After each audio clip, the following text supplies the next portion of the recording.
de política tributaria y distribución del ingreso.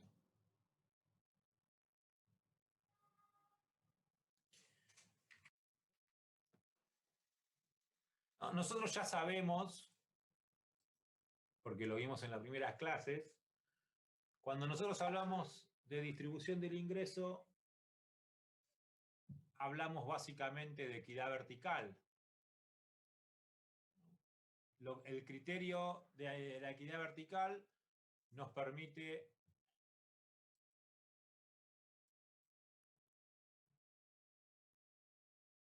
saber cuándo un impuesto es progresivo, cuándo es regresivo y cuándo es proporcional.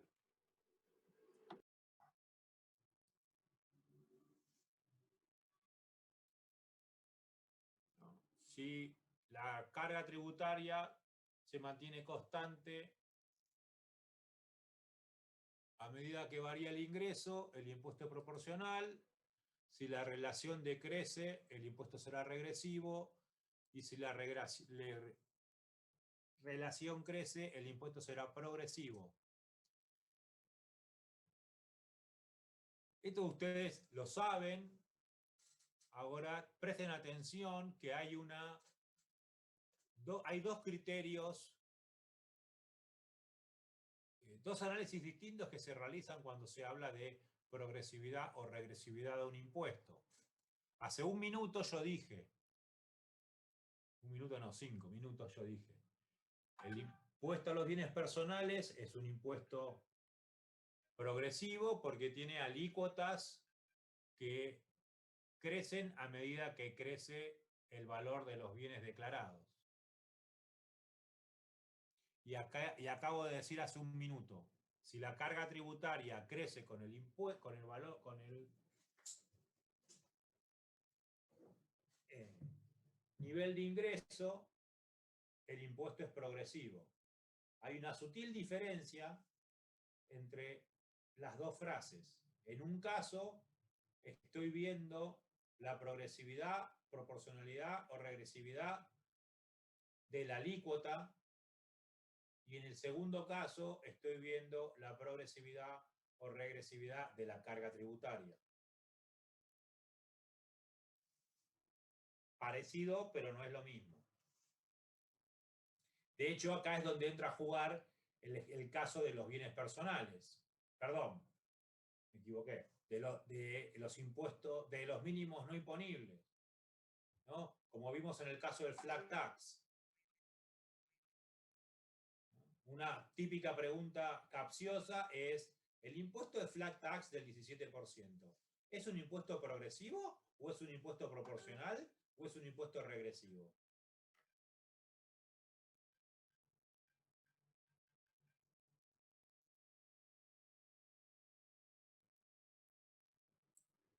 Yo creo que es a partir de cierto punto es proporcional, pero hasta, o sea, también es regresivo. Porque si tiene un mínimo no imponible, no, progresivo sería. Claro. Pues recibe más ingresos y tiene más carga tributaria.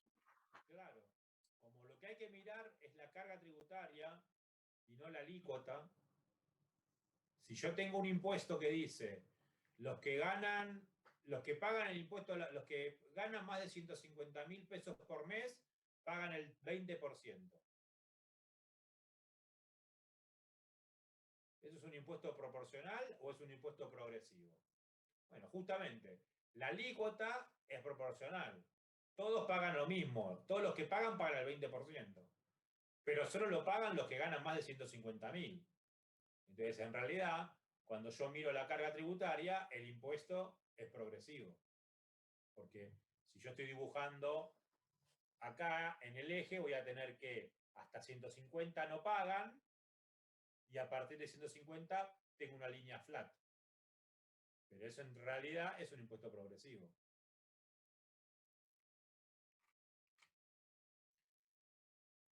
¿Para qué sirve? ¿Por qué a los economistas nos encanta, nos la pasamos todo el tiempo hablando de si un impuesto es progresivo, es proporcional o regresivo? ¿Qué sentido tiene analizar un impuesto por separado?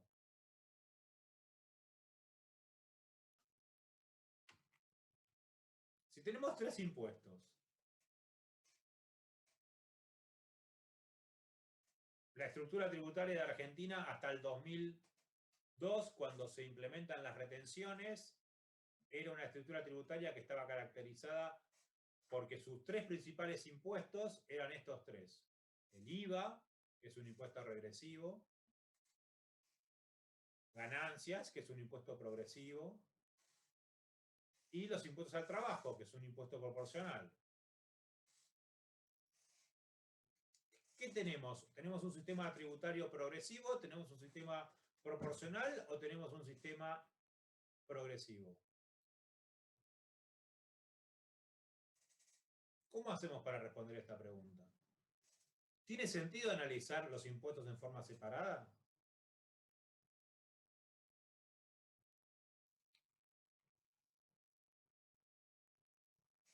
¿Es lo mismo tener un impuesto, un sistema tributario que tiene como sus principales impuestos IVA, ganancias, impuestos al trabajo, y su principal gasto es pagar servicios de la deuda? ¿Es lo mismo tener un sistema tributario que financia una estructura del gasto donde el 20% del producto se va en pagos de la deuda externa, o comparado con la misma estructura tributaria que financia un gasto en la que el 20% del gasto es la UH?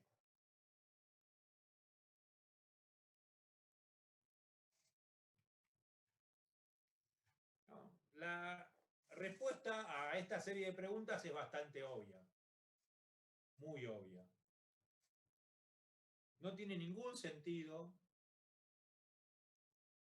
analizar los impuestos en forma aislada, eso ya lo sabíamos, se lo dije el primer día de clase.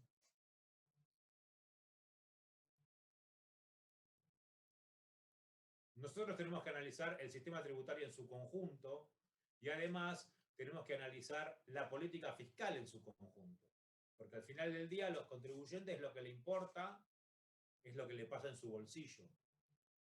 Entonces no importa si a mí me sacás mucho o poco, mejor dicho, para evaluar si a mí me sacás mucho o poco, tengo que evaluar lo que me das, además.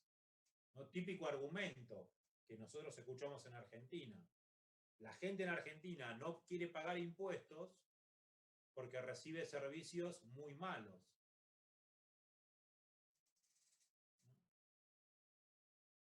Es lógico pensar que si yo tengo que mandar a mi hijo para que tenga una buena educación a una escuela privada y para que tenga una buena cobertura médica o que tenga un buen servicio de salud, tengo que contratar el servicio de un seguro privado de salud. ¿Qué incentivo tengo para pagar impuestos? Si además de pagar impuestos, tengo que contratar los servicios que supuestamente se van a financiar con esos impuestos en el sector privado.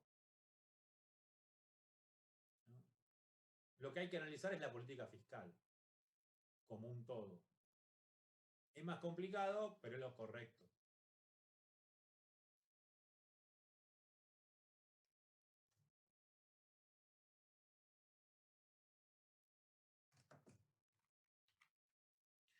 ¿Cómo hacemos para analizar la política fiscal? Es lo que vamos a empezar a ver hoy y vamos a seguramente terminar de ver la clase que viene. ¿Ustedes saben lo que son la curva de Lorenz y el índice de Gini? Mejor dicho, vamos a hacer al revés. ¿Quién no sabe qué es la curva de Lorenz? Levante la mano.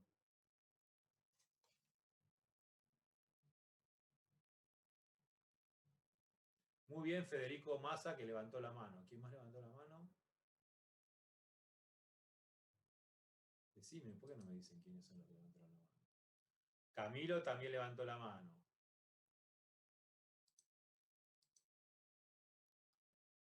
Elías, Victoria, Matías. Una pregunta, chicos.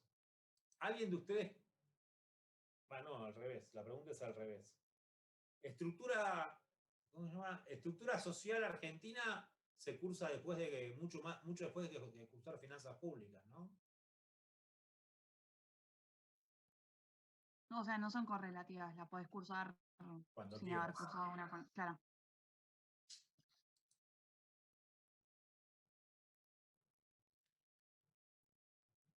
Pará, que ahora ya me olvidé.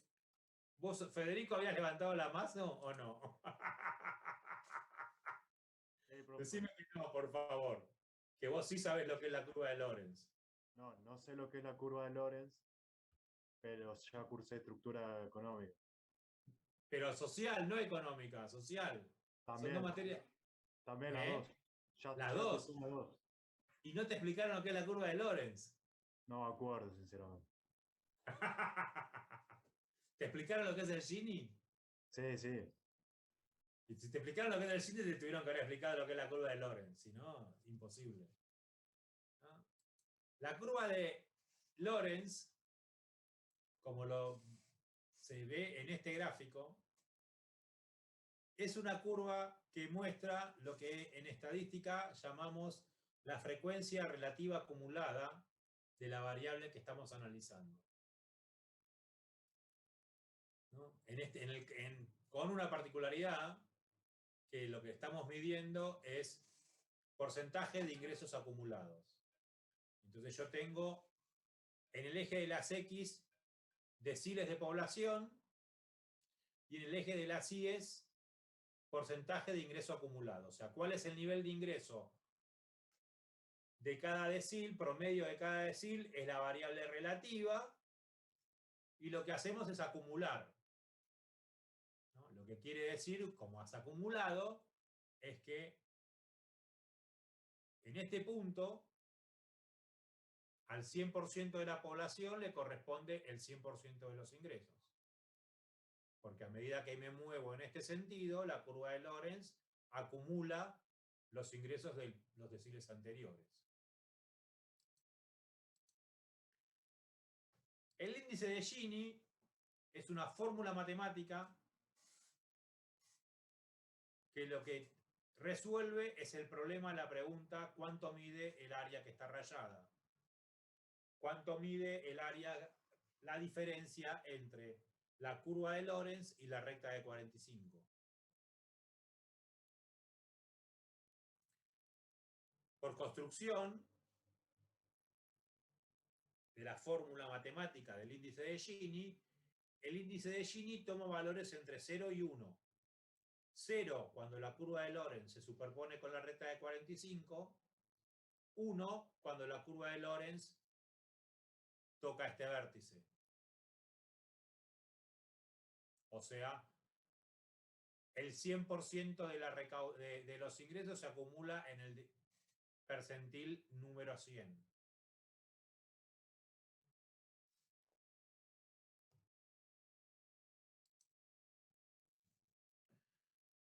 ¿Cómo se hace para analizar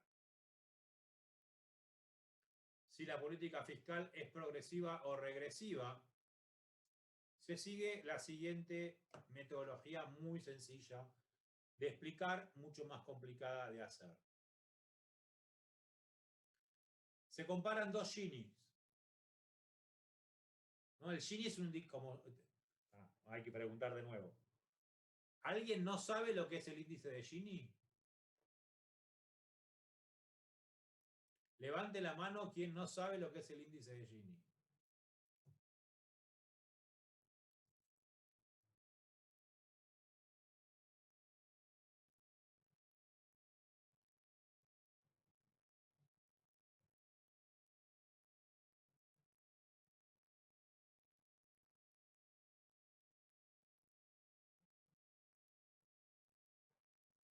Todos lo saben, fantástico.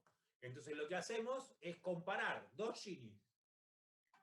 El Gini antes de la política fiscal con el Gini después de la política fiscal. O sea, se hace... ¿Alguien no sabe cómo se calcula el Gini? en Argentina? Cada 3 meses, cada 6 meses, el INDEC publica el índice de Gini. ¿Alguien sabe? ¿Alguien no sabe cómo se hace eso? Levante la mano.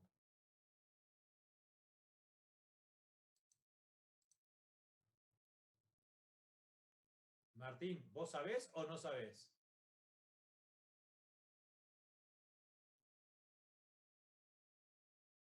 El INDEC hace una encuesta que se llama EPH, Encuesta Permanente de Hogares, donde se selecciona una muestra de hogares de Argentina y se les hace una encuesta, por eso se llama Encuesta Permanente de Hogares, donde se revelan un montón de variables económicos sociales, entre ellas los ingresos de la familia.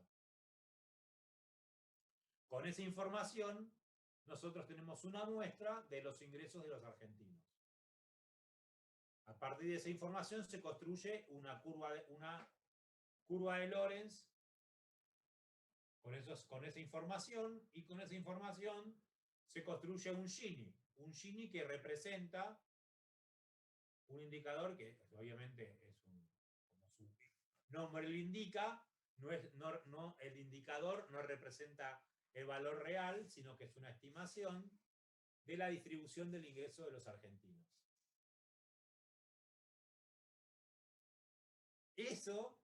Ese índice de Gini que publica el INDEC es lo que nosotros llamamos Gini pre-política fiscal, porque simplemente se obtiene a través de la encuesta permanente de hogares, donde se le pregunta a la gente cuál es su ingreso. El Gini post-política fiscal es un Gini que se construye aplicando una metodología que en un ratito les voy a contar, donde se imputa a cada decil de ingreso de la distribución del ingreso que se calcula a través de la EPH, un porcentaje de la recaudación que se recauda, valga la redundancia, de los impuestos que se recaudan, y un porcentaje de los gastos, que valga la redundancia, se gastan. Entonces comparamos dos Gini, el Gini pre y el Gini post.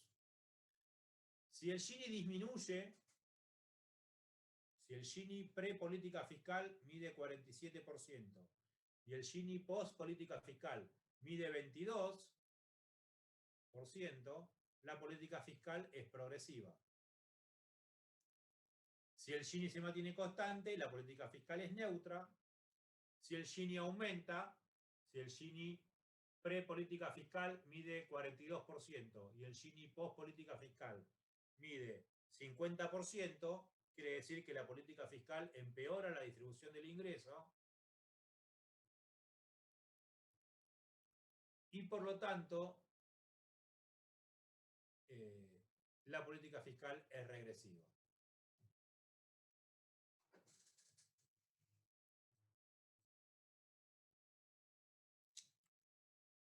Con esta metodología, es una metodología estándar internacional.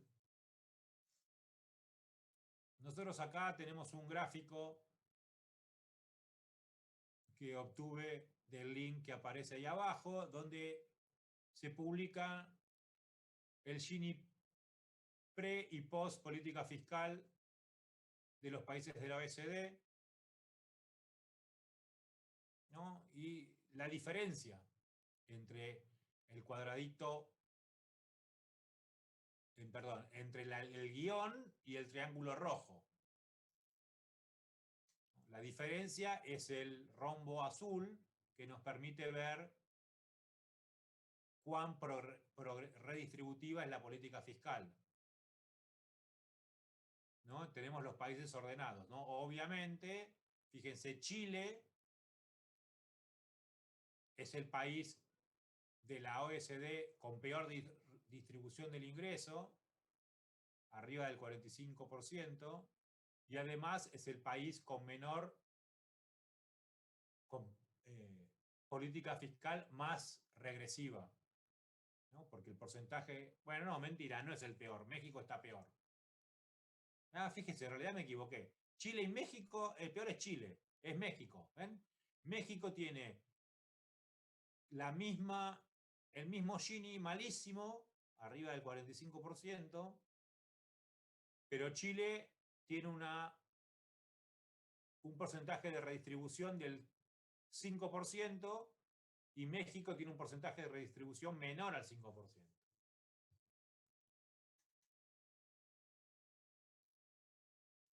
Argentina tiene una política fiscal parecida a... ¡Wow! Esto es una locura lo que da.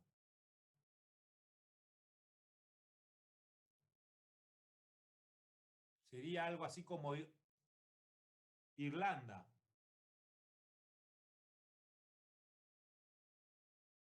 No, mentira, Irlanda no. Ah, sí, Irlanda. No, Irlanda no tenemos un Gini tan malo. Argentina tiene un Gini que debe andar del 45%, 44%, ahí alrededor. Hace como 10 años que está pivoteando en el entorno del 44-43%, pero tiene una política fiscal mucho más progresiva, que el porcentaje de redistribución supera ampliamente el 20%, el 30%. Ya lo vamos a ver más adelante. Más adelante, ahora lo tengo que empezar a explicar. Así que antes de explicarlo, les tengo que preguntar. ¿Alguien tiene alguna pregunta hasta acá?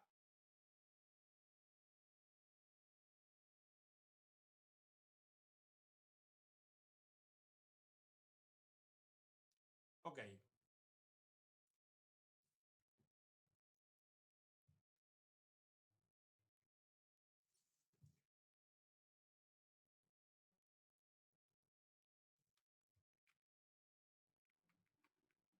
Me quedan un montón de diapositivas. Vamos a dejar la clase acá, chicos, y continuamos el jueves a partir de esta diapositiva. Hasta luego, gracias por participar. Vamos el jueves.